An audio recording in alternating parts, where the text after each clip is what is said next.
За би энэ аудитын сэдвүүдийг дэмжиж байна. Би харин цогтоотор гишүүнтэй нэг санал нэг байна.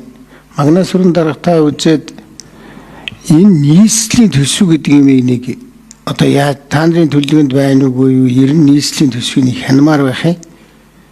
Одоо 500 сая долларын бонд гэдэг бол тоглоом биш байхгүй юу? Тэгэхээр надад энэ дэр нэг тодорхой хариулт өгөөд гэж байхгүй бол оруулдаг ямар арга байна? Оруулаад нийслэлийн төсвийг нэг сонсомоор байна. Хоёр дахь нь бол бас нийслэлтэй холбоотой асуудал байна. Над дээр одоо энэ иргэдээс ингээд нэг ийм гомдлууд ирээд байх юм аа. Эннийг та нар маань энэ шалгах гэж байгаа юм дотор чи орчдөг байна уу, яадаг байна? Орон нутгийн өмчийн баах юм үзнэ гэдэг чинь тэр дотор орчих магадгүй гэж бодох юм. Би зүгээр тодтоход хэлчихье. Энэ байрны метр квадратын асуудал, сөөхийн төлбөрийн асуудал, би 4 асуудал хэлэх юм. Ус дулааны асуудал, цахилгааны асуудал, 2 асуудал байгаа энэ цаа.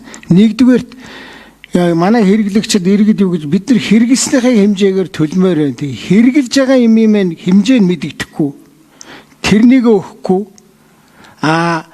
Өгөхгүй гэдэг нь ихэнх нь бол юугаар байгаа юм байл л да, сайт руу ороод үздэг барьдаг. Тэрнийг хэлдэг. Нэг мөнгөнд шийдээд байдаг. Ийм мөнгөнд үнэн одоо тэгээ яаж баталгаажж байгааг бид нар хэлэхэд хэцүү байна гэж байгаа. Эннийг яаж хяндаг юм бэ? Энэ ер нь эрх зүйн зөв байна уу, буруу байна уу? Одоо цахилгааны төлбөр юу гэж нөхлөөр шууд Улаанбаатар цахилгаанд өгчдөг. Ус дулаан болохоор ингээд дамжаад нэг хувийн компаниар дамжаад явдаг. Энэ ер нь эрх зүйн хувьд яах ёстой юм бэ? Ер нь та нар энэ дэр нэг анхаарал тавиад юм хийх боломж байна уу? Байвал их сайн байна. Байхгүй бол надад бас арга зам хэлж өгөөч.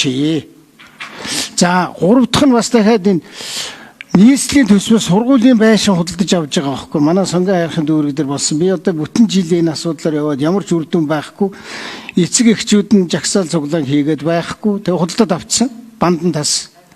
Ийм асуудлуудыг одоо бас яах юм бэ?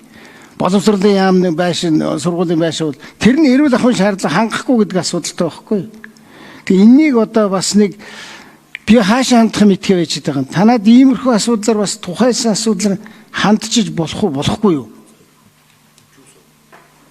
За, нэгдүгürt энэ нийслэлийн төсөвтэй холбоотой асуудлаар бол энэ хуульд заагдсан 16 сэдвийн хүрээнд манай нийслэлийн аудитын газар гэж байгаа 50 гаруй хүнтэй энэ байгууллага маань голчлоод ингээ ажилдаг.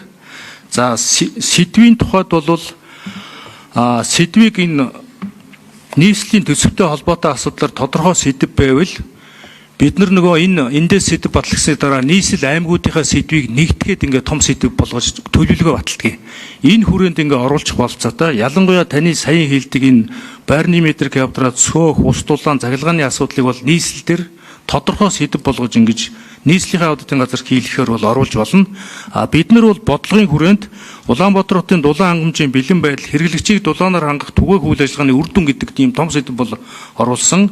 За, дараагийн асуудал таны нийслэлийн төсвөөс сургуулийн байр энэ төргээд энэ асуудлаар бол бид нар ингээд нөгөө 3 сараас хийгээд 4 сард хийгээд 6 сарын 15 гэхэд хуулийн хугацаанд бид нар улсын хурлд хөрөнгө оруулалт, төсвийн гүйцэтгэл, засгийн газрын санхүүгийн нэгдгсэн тайлан ингэж бид нар томоор оруулж ирдэг. Энэ хүрээнд бол бид нар бүгдийг үзээд ингээд одоо дүгнээд холбогдох шийдлүүдээ гаргаад ингээд ороод ирдэг. Энэ хүрээнд шийдчих хүрэн болцоотой. Одоо бол санхүүтэй холбоотой асуудлаар нь бол манай санхүүгийн аудит ингээд завсрын аудит орцсон яваа 12 сарын 15-нд ингээд юмаа гаргаж нэгтгэж гаргана.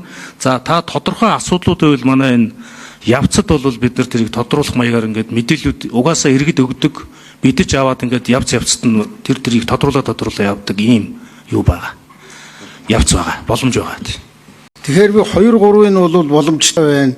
Нийслэлийн хэмжээнд саяны тэр иргэдэд тавиад байгаа ус дулаан цахилгаан явчих юм байна гэж ойлголоо шүү дээ. Тэр нэг байшин худалдаж аваад сургуулийн нэртэй байшин аваад байгаа юм бас болчих юм байна. Нийслэлийн хувьд нь шүү дээ. Би нэг юм найдахгүй байгаа яг энэ хүн дээр.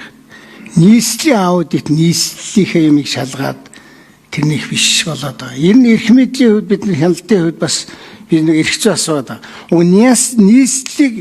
Нийслэлийн төсвийг бол энэ төв аудит хиймээр санагдах юм да. Тэгж болохгүй юу?